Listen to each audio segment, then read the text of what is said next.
Hey guys, T2 out here. Welcome back to the Top Apprentice channel. Today, myself, PD, we're going to be going over pros and cons of our 20-mile bug out bag challenge, bug out bag test, whatever you want to call it. This video will include all pros and cons from day number 2 and night number 1. It's just going to be shot at different times. So we're going to kick it off with day number 1, pros and cons. Yeah, so we started today at about 11 o'clock for the 10 miles in, and kind of ended up being right at the heat of the day, which I thought was going to be a problem for us, but actually got pretty lucky with the weather today. There's been a slight breeze just about all day, walking underneath the trees and all. We've had plenty of shade, so I mean, really, we couldn't have picked a better day to do this. We're supposed to get down to, I think, maybe 60 tonight, which compared to all of our other videos, that ain't nothing. I think we started at a good time.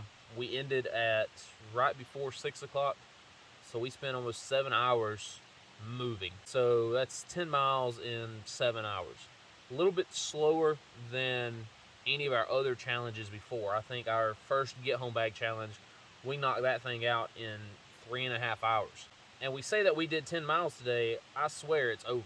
If you look at the Station Cove, at their billboard, it says 3.2 miles. But it's only 2.7 from the sign that's half a mile into Station Cove.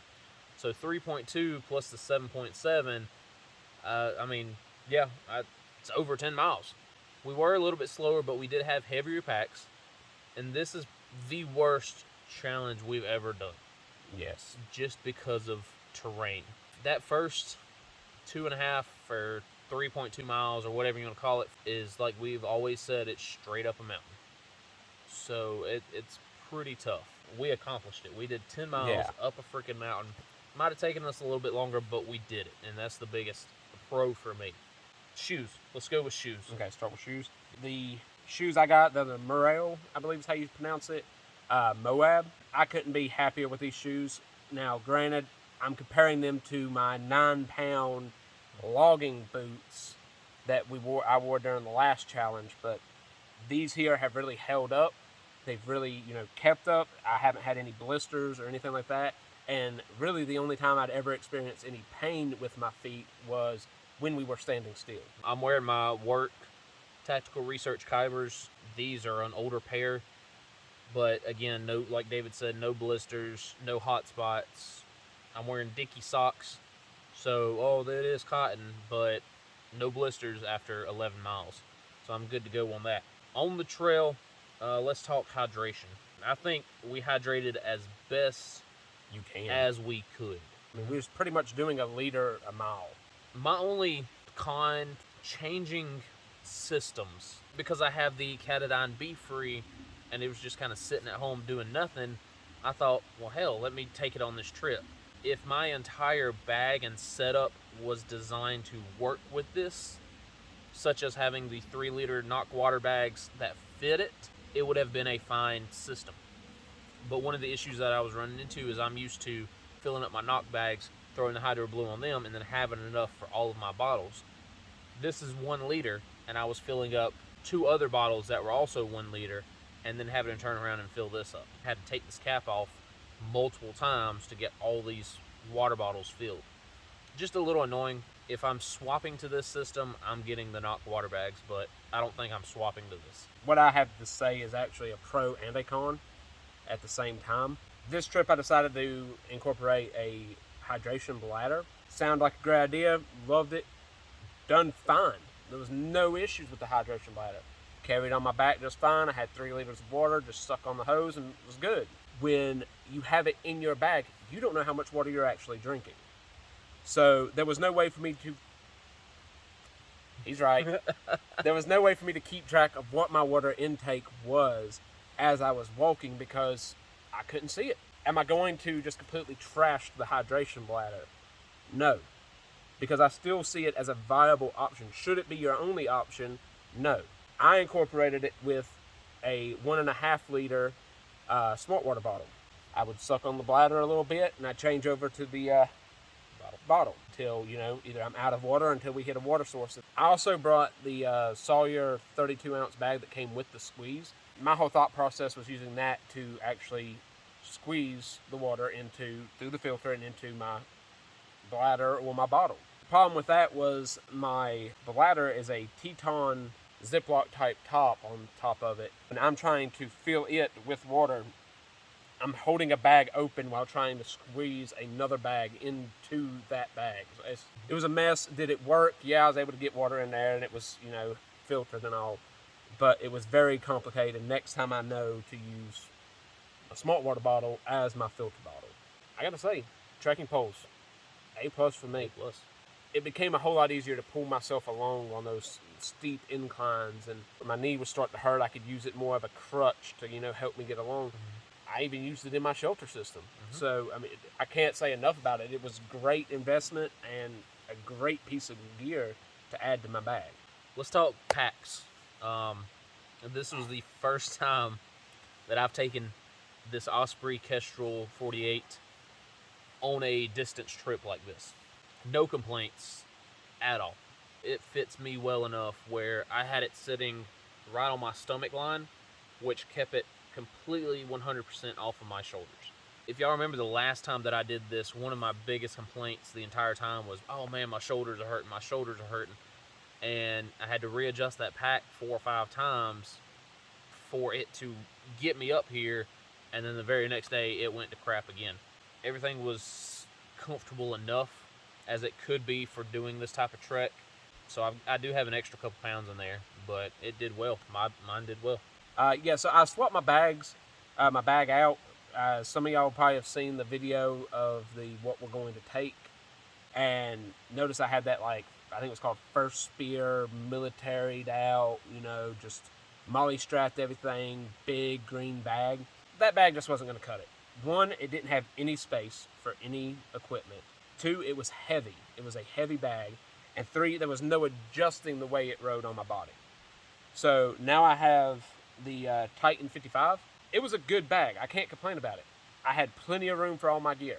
I've actually brought some stuff that I really regret bringing because I just had the room. The major issue I had with this bag was when we were hiking and when we first started out. For some reason, we still don't know why it's doing this, but it is leaning to one side very, very harshly. Brian worked with it a little bit. It kind of was good for a little bit, a couple miles, and went back to leaning. Then we fixed it again when we got water, and it's good for a little bit, and it started leaning again. So, it's a continuous issue that I have yet to figure out why. We're going to try out the new sleep system. I've got the One Wind hammock set up over there. We are doing the Kelty Rambler sleeping bag tonight, and then I'm going to try out the SOL survival bivvy. So we'll see how that goes. Gear that I brought that I hate to say, happening to use, is my cook system. Like I said in the video leading up to this, that I was going to be taking the cook system for the simple aspect of nothing else other than coffee. Got the campsite, picked out my MRE, ripped it open, started the heater part while I was making my other food, and walked over after about, 10, 15 minutes of my food cooking, grabbed it, and it's ice cold. Adapt and overcome. Thank God that I brought my cook system, because I was able to heat up my food and eat it and not have to eat cold noodles and chicken. Another thing that I brought that I actually had to use today, Dude Powder Baby Powder. This has menthol chill. Absolutely love this. Worth every penny. Another piece of equipment that I brought with me was my sleep system. I've completely redone the way I do things now, and I'm sleeping in a tent. It is a Stan Sport Scout. Then I also have the Alps Mountaineering Featherlight Long Blow-Up Mattress. Brought the Kelty Rambler sleeping bag. I also have a life bivvy. I'm pretty excited. I feel like this is the first time I've actually had a good, solid sleep system. Any cons or anything that you wish you hadn't carried? First thing I wish I hadn't carried, that's easy, is the MREs. They're great when they work, but when they don't, it's just a mess of a hassle to get them right. A lot of mine was food related, really, when I think about it, stuff that I wouldn't have brought. I brought a pound of peanut butter. I'm not going to need all that. Is it great for a bug out? Yes, but am I going to need it right now? No, it's a pound. Who needs a pound of peanut butter? There's a few other in and out little small items that I got that I really think I could get away with getting rid of. I have about 6 different ways to start a fire in my bag. I got lighter, I got matches, I got flares. I got a bunch of stuff that I'm not going to need. And I know I'm not going to need it. So that's stuff I could have taken out. Medical stuff. I brought a lot of lotions and chafing powders and stuff like that just it wouldn't have done. And then I've also brought, yet again on food, I brought a lot of food that's just junk. Like M&Ms and Skittles. I could have replaced that with granola bars or something that would have been more filling, more substantial. So that's what I could have done without. On my list, on the cons, the negatives, the things I wish I wouldn't have brought, the chair that is actually sitting up under the camera right now, it's fine chair. Here we have wet dirt, it sinks in. That chair sinks in galore. I need tennis balls, or I just need to not bring the chair. We do both have Climate V seats that would be fine for sitting. Blow them up, sit on them, they're fine. I would rather carry that than that 2-pound chair. The Be Free is not coming on the next trip, period. Again, it might go in the get home bag, but it's not coming on a bug out. I'm with him. I carried 3 of the Skippy peanut butters. Again, I plan on bug out being multiple days. Overnight hiking trip. Did we need it? No, but is it good that we brought it to have that weight and to prove that we can carry that weight? Yes and no. And I need a dessert. You know, he talks about the M&Ms and the Reese Cups, or the Reese Pieces and all this stuff. I didn't have anything sweet.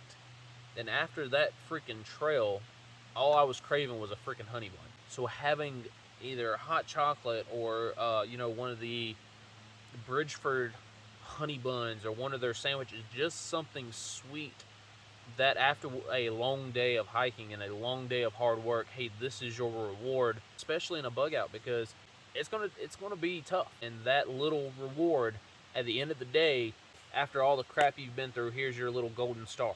Not much I would take out, but this is a multiple time trip with my bag. We'll get David out here on more of these, and he'll trim that bag down, and it'll be lighter than mine here pretty soon. But yeah, any pros and cons that you guys can think of, leave them down below. Welcome back, morning to day 2. Let's do pros and cons of night number 1, how we slept. Not my best night, I'll be honest with you guys. As far as the hammock goes, I kept putting myself in the banana shape. While I was laying asymmetrically, my feet would fall off the hammock. And then so I would overcorrect them and put them in the middle, and then slowly just kind of, more of the asymmetrical way. So it wasn't my best night, and I don't know if that has to do with the SOL bivvy being so slippery, the hammock being slippery, or the hammock not being wide enough. The Outdoor Vitals would have given me that extra space, and where I could have laid, asymmetrically all night. I messed up the suspension system, and it didn't work. So this was probably the best trip I've had, because I was able to stay warm all night. I was up off the ground. I was comfortable. Everything just seemed to work right. Yeah, I can't complain none. I thoroughly enjoyed last night. I woke up one time at about 12 o'clock with a little cramp in my knee, got up, worked that out, and then went back and laid down and didn't wake up until, 7:30 this morning? Did you have any condensation issues? I didn't have any condensation inside of my tent like I had originally thought I would, but inside of that life bivvy, like always, there was condensation, there was moisture. Just from it being the Mylar type material, you can't help that. It's just what's going to happen. We both had the Kelty Rambler. It's a small sleeping bag, and I think it's like a $40 sleeping bag if I'm not mistaken. Yes. It's supposed to be a 50-degree bag. You're better off getting the one from Walmart, honestly, because that one's probably the same size but half the price. If you're my size, you might fit in it up into your shoulders. My shoulders don't both go in it at one time, so the zipper will zip all the way up to here, and then one arm's hanging out. It probably got 50, low 50s, high 40s last night? Yeah, I'd say about that. Do I recommend them? Not for wintertime. The first thing I remember last night thinking was, damn, I miss my top quilt, because I have a 0-degree sleeping bag, or a 0-degree top quilt that I would have probably sweated in last night. And I woke up this morning shivering a couple times. So, your thoughts on the Rambler? With me in the bag, I was able to zip it right up to my hip, but that was as far as it would go. Last night when I first laid down, that was all I was going to do. Then it got a little bit colder, got kind of into that lower 40, that higher 40 range, and I had to break out the life bivvy. Is it worth the money? If you're a small person, go for it. I don't know how many 300-pound guys are out here, you know, hiking, doing these through-mile hikes like this, and are like, I want to sleep in a sleeping bag. It's probably not the sleeping bag for you. When I first put my feet in there, they were nice and toasty and warm, but just throughout the night, that only being up to my hip, lower back got cold, back of my arms got cold, and it just wasn't good. The SOL bivvy is the same thoughts as the Rambler. It's fine. It does a fine job. When I first went to sleep, all I had on was the Rambler, the sleeping bag, and then throughout the night, I woke up, caterpillared my way into that SOL bivvy. It's a lot quieter than the Life bivvy. I'll give it credit for that. And it's a lot nicer feeling. My sleeping bag wasn't wet when I woke up this morning. I wasn't wet, and I had my head tucked in it. But again, about up to the shoulders. And it does have a quarter length zipper on it, so it goes from about the waist to the arms. It worked. Again, I woke up cold. I would not have worked for our wintertime trip. I can almost guarantee that. So I need to be thinking about how I'm going to stay warm. I mean, we slept in this, so exposed legs and exposed arms all night. Yeah, that's what I was thinking this morning when I first woke up. Was something that would have been a great use to me would have been a thin hoodie. Yeah. Just something else with long sleeves to throw on just to retain that little bit of extra body heat. The Life bivvy did great. Life bivvy's going to be the way I think I'm going to stick with, because one, it's long enough for me to get my entire body into it, and another thing with it is it's a little bit snug wrapped around me, but I actually like that because I'm sleeping on a sleeping pad, and the sleeping pad isn't very wide. My arms were actually setting on the ground while the rest of me was up on the pad. Once I got that Life bivvy on, it being that kind of tighter fit, I was actually able to kind of wiggle my arms down in there and was able to almost sleep like a corpse. My arms crossed and just knocked out. Your new Life bivvy is orange. The old one is green. Any differences between them? Not that I can tell. Okay. Essentially, the only difference is the color. This was pros and cons of night number 1, and we'll let you know pros and cons of day number 2 here in just a second. So we have finished with our 20-mile adventure. Let's hit up pros and cons day 2, and then pros and cons of a trip overall. So day 2 pros. I mean, we made it. You can't beat that now. Everything worked like it should. Everything did exactly what needed to happen. And yeah, we made it. Yeah, it was tough.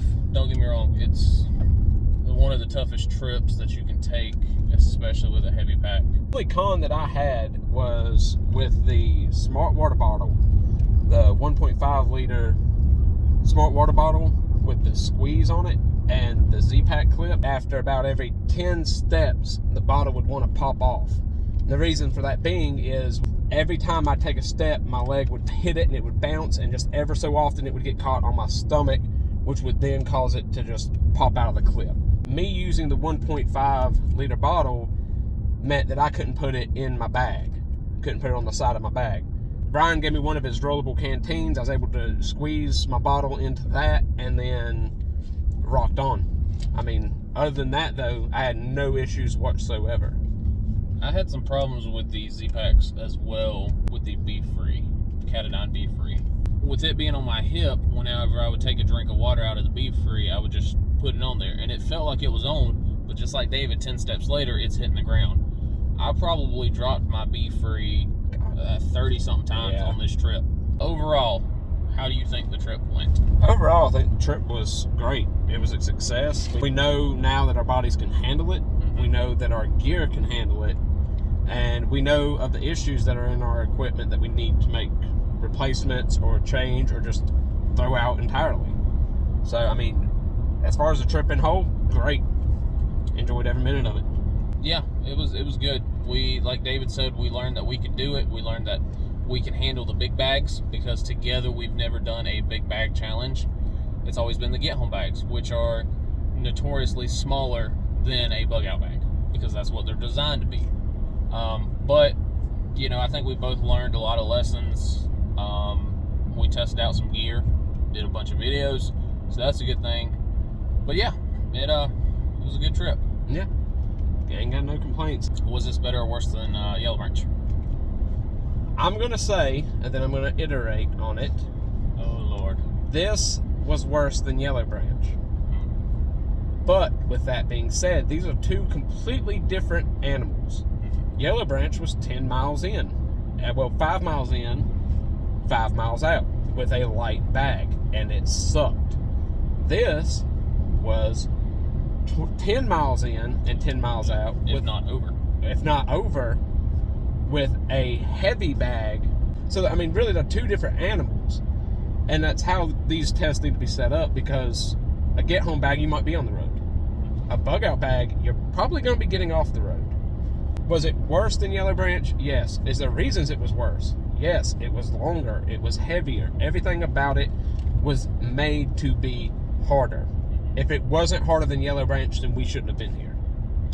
If you want to see us do the same trip with the same steps, the same campsite, everything the same, but with our get-home bags, let us know down in the comment section. If you guys have watched this far, then obviously you're pretty dedicated. And if that's something that you want to see, the same trip, only with a get-home bag, and see how it's different and see which one we like better, let us know down in the comment section. But other than that, that's all we got. Yeah. Be good, guys. You two out.